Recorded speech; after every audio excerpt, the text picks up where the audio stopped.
الرحمن الرحیم۔ تاریخی اسباق چینل کے ناظرین، السلام علیکم ورحمۃ اللہ وبرکاتہ۔ ناظرین، تاریخ میں ایک بڑا دلچسپ واقعہ لکھا ہے کہ کس طرح ایک آدمی 7 بیٹیوں کی برکت سے جہنم کی آگ سے بچ گیا۔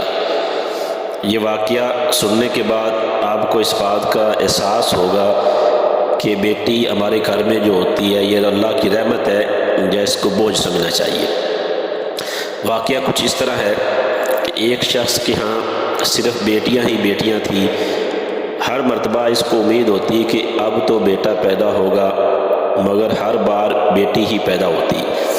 اس طرح اس کے ہاں ایک کے بعد دوسری یعنی 6 بیٹیاں اکٹھی ہو گئی۔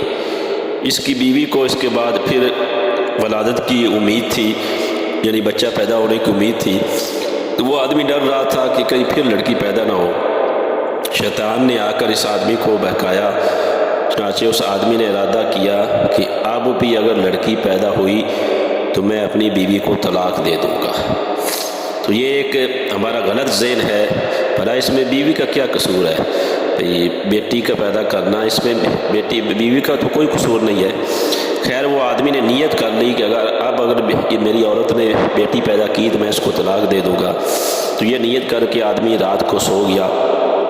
تو اس نے بڑا ایک عجیب و غریب خواب دیکھا۔ اس نے خواب میں یہ دیکھا کہ قیامت قائم ہو چکی ہے۔ اس آدمی کے گناہ بہت زیادہ ہیں، جن کی وجہ سے اس آدمی کے اوپر دوزخ واجب ہو چکی ہے۔ لہذا فرشتوں نے اس آدمی کو پکڑا اور اس کو دوزخ کی طرف لے گئے۔ جب پہلے دروازے پر گئے تو وہاں جا کر دیکھا کہ اس کی ایک بیٹی وہاں کھڑی تھی، جس نے اسے دوزخ میں جانے سے روک دیا۔ فرشتے اسے لے کر دوزخ کے دوسرے دروازے پر چلے گئے۔ وہاں اس کی دوسری بیٹی کھڑی تھی، جو اس کے لیے آڑ بن گئی۔ اب وہ اس کو پکڑ کر تیسرے دروازے پر لے گئے تو وہاں تیسری لڑکی کھڑی تھی، جو رکاوٹ بن گئی۔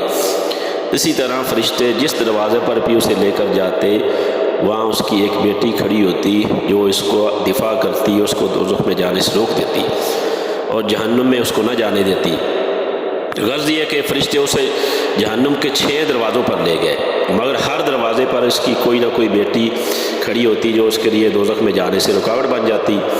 اب 7واں دروازہ دوزخ کا باقی تھا، کیونکہ دوزخ کے 7 دروازے ہیں۔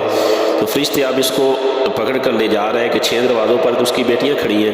اس کو پکڑ کر جب 7ویں دروازے کی طرف چلنے لگے تو اس آدمی کے اوپر بڑی گھبراہٹ ہوئی، بڑا خوف طاری ہوا۔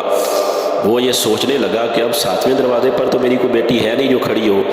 تو اتنا زیادہ گھبراہٹ اس پر ہوئی کہ اسی گھبراہٹ کے عالم میں اس کی آنکھ کھل گئی۔ تو فوراً اس نے سوچا کہ جو میں نے یہ نیت کی تھی کہ جو 7ویں بیٹی میری پیدا ہوگی تو میں اپنی عورت کو طلاق دے دوں گا، تو وہ اس نیت کا میرے اوپر یہ اثر پڑا ہے۔ تو اس خوف کی وجہ سے جب اس کی آنکھ کھلی تو اس نے اللہ تعالیٰ کے سامنے دعا کے لیے ہاتھ اٹھائے اور اللہ تعالیٰ سے دعا کی، اللہم ارزقنا السابعہ، کہ اے اللہ مجھے اب 7ویں بھی بیٹی عطا کرنا۔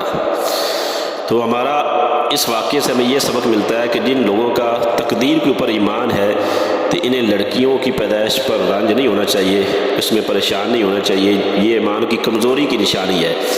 لڑکیوں کا پیدا ہونا، اس میں بیویوں کا کوئی قصور نہیں ہے۔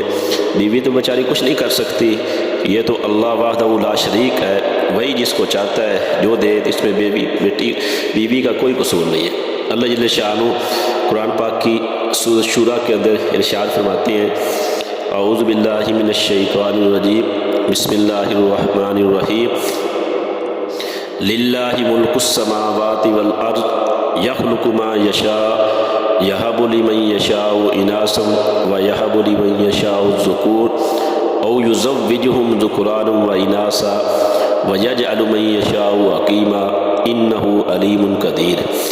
سورۃ شورى کی آیت نمبر 49 اور 50 ہے، جس کا ترجمہ یہ ہے کہ آسمانوں اور زمین کی سلطنت بادشاہت اللہ تعالیٰ کی ہے۔ وہ جو چاہتا ہے پیدا کرتا ہے، جس کو چاہتا ہے بیٹیاں دیتا ہے اور جسے چاہتا ہے بیٹے دیتا ہے، یا پھر لڑکے اور لڑکیاں دونوں ملا کر دے دیتا ہے، اور جسے چاہتا ہے بانجھ کر دیتا ہے، یعنی لڑکے اور لڑکیوں میں سے کوئی نہیں دیتا۔ اللہ جل شانہ کی ذات بڑے علم والی ذات ہے اور کامل قدرت والی ذات ہے۔ تو تو اس لیے بیٹیوں کا پیدا ہونا جو اللہ تعالیٰ کی تقدیر کی طرف سے فیصلہ ہوتا ہے، اس میں کسی دنیا کی عورت کو قصوروار نہیں سمجھنا چاہیے، اس کو رحمت سمجھ کر ہمیں ہر حال کے اندر اللہ جل شانہ کی تقدیر پر راضی رہنا چاہیے۔ اللہ سے دعا ہے کہ اللہ تعالیٰ ہمیں اپنی تقدیر کے مطابق جو فیصلہ ہو اس پر پوری طرح راضی رہنے کی توفیق دے، آمین۔